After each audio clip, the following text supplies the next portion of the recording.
Hey y'all, it's Rosie here, and as you know, I have been sick the last couple of days, so I haven't really done any updates, and I haven't talked about Amberlyn Reed. I know everyone is missing my input. What can I do? But before I do that, I thought I would do a quick introduction to Overeaters Anonymous. What is it? What's it like? Do I need to go there? Is it something you recommend, etc.? So I've been thinking about this a lot since I started going to OA. I was really nervous on my first visit. I was really nervous on my first visit to Overeaters Anonymous because it's like, you know, is it right for me? Are these people going to be like me? Are they going to be judgy? What's the deal? So I thought it might be helpful, since I'm your girl, that I just share a little bit of the experience so you know what to expect if you think it's something that's right for you. Not everyone who is overweight is a compulsive overeater, but maybe I should have started this blog post, whatever you want to call it, the same way we would be in a meeting. So, hi, I'm Rosie. I'm a compulsive overeater. Everyone kind of introduces themselves like that. Now, I'm going to the one that's closest to me, but there's actually a bunch of meetings around me, and some even meet by Zoom.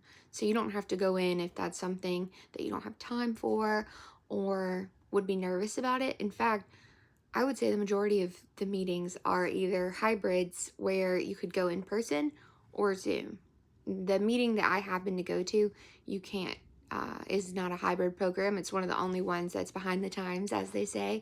But I am definitely the youngest one in there. I think the next closest person to my age is 50. And then we have several people in my group who are in their like 70s and 80s and have actually been going to OA for like over 50 years. It's a very comfortable experience. It's not at all what I was expecting. So just to give you a little bit of insight, when you first get there, everyone's kind of getting settled in, getting a drink, like whatever you're going to do, get your books out. They do a little bit of a like recap of what happened in the last meeting. Like they voted in a treasurer at our last meeting. So things like that, just so everyone kind of stays informed. Now, I don't have the green and the brown book with me.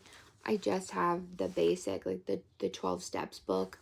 And typically, if you're going to your first meeting, don't feel like you need to go ahead and buy a book, buy a green book, buy a brown book, buy a prayer book, anything like that, because that's not what it's about. They will have copies, no matter where you go, of the material that's going to be covered during the session. So don't feel like you need to buy anything at all. And it doesn't cost anything to go to OA. They normally just, it's up to the members to donate to keep everything going, like the space rental, that kind of thing. So it's like $2 every time you come, and it's not really a big deal. They're not even keeping track of who's giving $2. So if you don't have it, don't worry about it. Now, at every meeting for us, obviously it could be different everywhere, but for every meeting for us, it rotates through the members on who is going to lead the session. And then the different sections of what we're doing that day are done in kind of like a round. Now, I will say one of the things that you start the meeting off with is the serenity prayer. So I'll tell you all that right now. God, grant me the serenity to accept the things I cannot change, the courage to change the things I can, and the wisdom to know the difference. And I guess maybe pause. Okay. A lot of people have issue with how OA focuses on giving things up to God. I guess what I would say in my experience, because in my group, there is, obviously I'm not going to give information about my group, but like there are Christians, non-Christians, people who just kind of believe in the universe in general. There's a Jew in our group. That sounded really terrible. There's Jews in our group. I don't really think, and this is my opinion, you could interpret it a different way. I don't really think that religion is what's important. And they'll talk about this in the meeting if there is someone who has issues with it, because a huge focus of OA is giving up these issues that you have and letting someone else be in control of it, i.e. a higher power.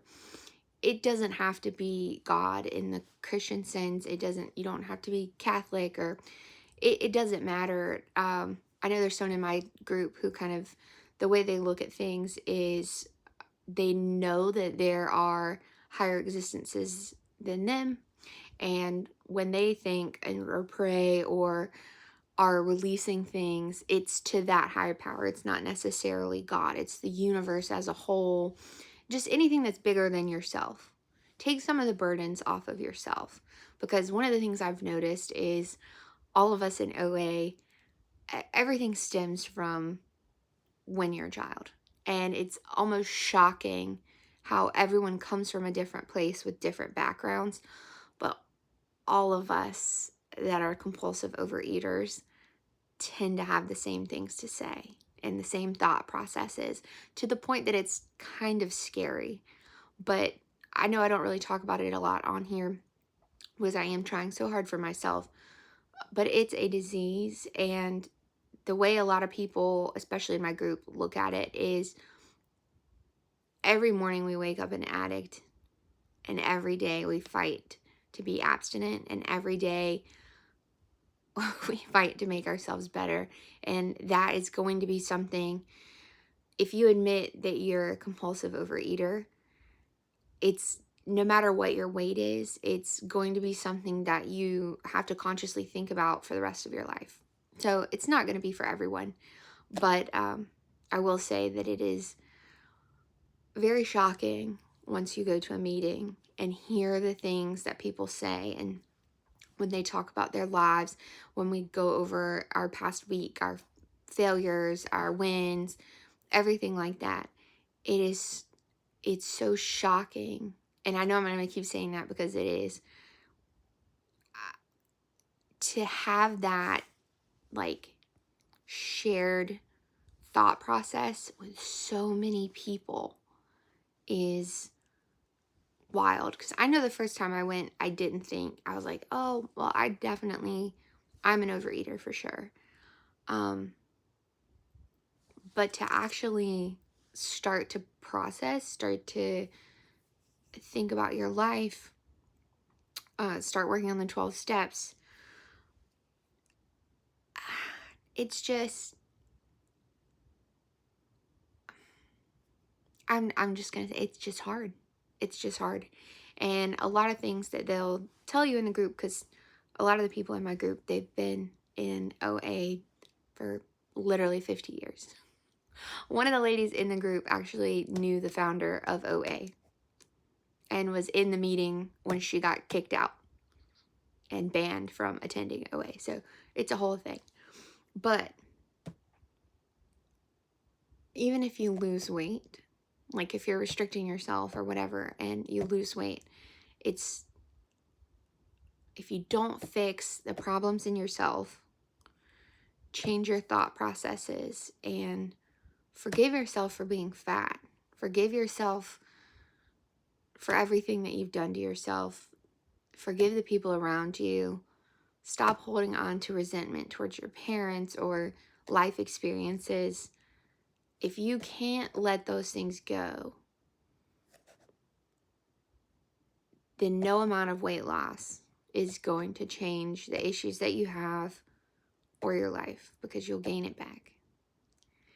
And one of the things I've learned while attending OA, and then I'll get into a little bit more of the structure because I know I've gone off on a tangent, but I just feel like it's really impactful for myself, and I think it could be helpful for other people for sure if this is something you're questioning. One of the things they talk about in OA, and I think it takes a while to accept it, is that the people in your group, and they say this thing, but you can really feel it. It's I'm going to keep saying it's amazing, or shocking, because these people that you don't know their last names, and you only meet them on Tuesday. Or maybe you see them at a couple other meetings or hopping on a Zoom call, etc. But they are so accepting of what you have to say and so understanding of what you're going through. And I have never in my life, childhood, adulthood, anything, met people who not only understood where I was coming from and understood my struggles, but didn't sit there and go, oh, well, you could just eat less, or you could diet, or you could do this and that. Because you're actually talking to people who have the issues that you have. So it just feels so supportive. So everyone in your group will love you unconditionally until you can love yourself. And to me, that just felt so powerful. And I tried to be really quiet at my first meeting because I didn't know, like, when do you share, when do you not share? Is what I have to say even worth sharing? Is my experience, does it matter? And to be in a space, they don't care if you share or not. You could go for 10 meetings and never talk about yourself, never introduce yourself, nothing. It's just this wonderful space to exist as yourself, as a compulsive overeater, and no one is trying to push anything onto you. It's refreshing, actually. But yeah, so they will love you unconditionally until you can love yourself. And I know that sounds kind of crazy, because how can strangers love you? But when you're in a meeting, if you are a compulsive overeater like myself, and you just resonate with these people that are from everywhere and so different, and their lives have just been so different from your own, but to just feel so connected to them and so heard it's powerful. And it makes you want to cry. And y'all know I'm a crier. I do cry. I've cried in a lot of videos. I cried in my first meeting. I cried in every meeting I've been to. Not horrible, ugly crying, but you tear up. Okay. So back to a bit of the structure, and then I'll cut this off because I feel like it's getting a little long. But essentially, like I said, it kind of goes in a round at our meeting on who's going to officiate. And then we start things. They're gonna, after we do the prayer, a different person will do like the preamble. And then whatever month you're in is the tradition of the 12 traditions that they read for us to like think about, meditate on. And then the next person is going to read the 12 steps, just so it's fresh in everyone's mind. And then you'll start in on whatever the topic is for the week. And now, before they start the topic for the week, if there's something someone wants to share, it's going to be, hi, I'm Rosie. I'm a compulsive overeater. And this week I stopped food journaling. And then I noticed that I ate too much, or it's going to be kind of like that. So you'll have kind of like your highs and lows of the week, typically, is what you'll see then. In our last meeting, we read from the brown book, and I'm going to call it the brown book and the green book and the 12 steps book because I don't know the name for those two books. Basically, we went person after person reading a paragraph out of the chapter that was the reading for the week. And so if you don't have the book, they have books there you can use, and it's fine. Basically, the way the floor is kind of opened up in that kind of meeting, which is the meeting I prefer, really, the reading and then talking about if something like that resonated with you or didn't resonate with you, that kind of thing. So if I read the first chapter, but I don't have anything in my life that really resonates with or makes me think about, I'm not going to say anything. But the space is open. So then I think in our last meeting there was 12 of us. So if someone felt something from that passage or it resonated with their life, etc., they're going to introduce themselves. Hi, I'm Rosie. I'm a compulsive overeater. And then say a little bit. And sometimes it's their past, sometimes it's their childhood, sometimes it's right now, sometimes it's just something they've been thinking about. Once everyone's had a chance, if they want, the next person, we just kind of sit around these big tables, but the next person will read the next chapter, and it'll go on like that until towards the end of the meeting. And then if anyone has anything they want to share or talk about or ask questions about, then we kind of have that free time to do that. And then we're going to close out the meeting. This is my welcome packet. I just keep it with me because it's got a bunch of the little plans of eating, questions and answers about OA recovery, many symptoms, one solution, dignity of choice, information for the newcomer. And I think they're all important. Some of the things that I would like to mention, I'm probably going to do a different, like, short video for what is OA, some of the questions that you need to ask yourself, what a plan of eating is, not dieting, things like that. One of the things they stress, I know I mentioned they'll love you unconditionally until you can learn to love yourself. The idea being that you're not alone and there's all these people that understand you and resonate with you is helpful, especially for the process. And as you start working your way through it, there's a lot of things you have to consider. But the idea being, and it's not just you make it through the 12 steps and you're done. I would say one of the things that I've kind of come to understand is once you make it through the 12 steps, you've got to keep doing the 12 steps. Like, you're going to keep working the 12 steps the rest of your life. And I know that sounds a bit daunting, but I also think it's helpful to have an idea, to have a place to start and not feel like you're floundering all the time. So once we have been released from our mental obsession, we are able to achieve and maintain a healthy body weight, which is the idea. And they don't want you to diet.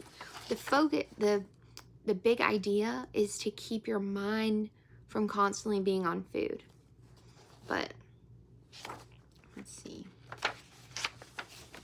And there are sponsors. I don't have a sponsor yet.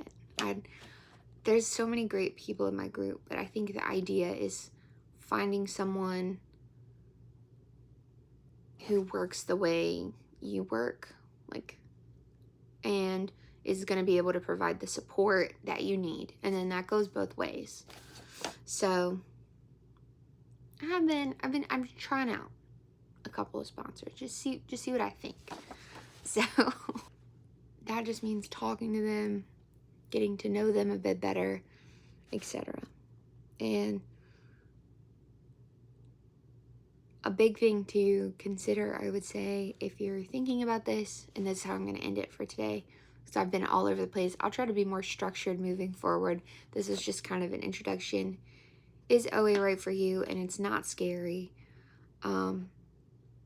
Just one thing I think I want y'all to remember, because I think about this a lot since I started going to OA. We only need to take one step at a time. We don't have to look at everything right now. And I think being able to take things one step at a time and process at your own pace just keeps it from being so overwhelming and almost impossible. So, yeah, that's all I got for you guys in regards to OA today. I'm going to start talking about the steps, the traditions, things like that in little videos moving forward.